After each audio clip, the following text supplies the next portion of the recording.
ইট পাথরের এই ব্যস্ত শহরে পরিবার পরিজন নিয়ে ঘুরতে যাওয়ার ফুরসত মেলানো দায়। তাই ঈদুল আজহার টানা 5 দিনের ছুটিতে রাজধানীতে বেড়ানোর সুযোগ ছাড়েননি অনেকে। কেউ গেছেন পার্কে, কেউ চিড়িয়াখানায়, আবার কেউ সিনেমা হলে। জাতীয় চিড়িয়াখানায় ঈদের পরদিন দরজা উন্মুক্ত হবার পর থেকেই ঢল নামে দর্শনার্থীদের। নানা বয়সী মানুষ ঘুরে দেখেন চিড়িয়াখানার পশু ও পাখি। শুধু ঢাকা নয়, আশেপাশের জেলা থেকেও ঈদ আনন্দ উপভোগ করতে চিড়িয়াখানায় আসেন দর্শনার্থীরা। আমার কাছে অনেক ভালোই লাগতেছে, সবসময় তার ছুটি হয় না আর ঘোরার সুযোগও হয় না, এতদিন পরে আসছে, ভালোই লাগছে। পড়াশোনার পিছনে ব্যয় হয়, সময় ব্যয় হয়, কারণে এখানে সময় দেওয়া যায় না।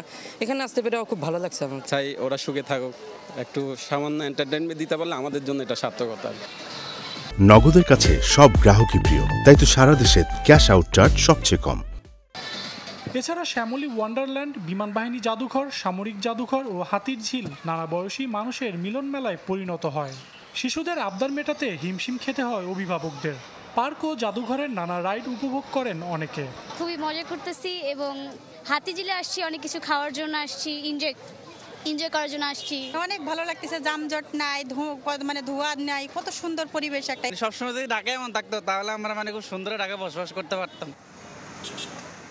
ঈদ আনন্দ উপভোগ করতে যারা সিনেমা হলে গেছেন তাদের অনেককেই হতাশ করেননি সাকিব খানের তুফান সিনেমাটি।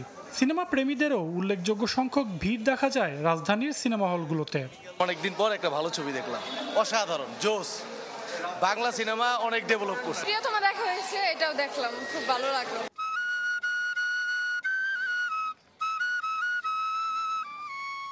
এছাড়া রাজধানীর চন্দ্রিমা উদ্যান, রবীন্দ্র সরোবর, ধানমন্ডি লেক সহ বিভিন্ন জায়গায় ঈদের ছুটিতে অন্য দিনের চেয়ে বেশি আনাগোনা দেখা গেছে মানুষের।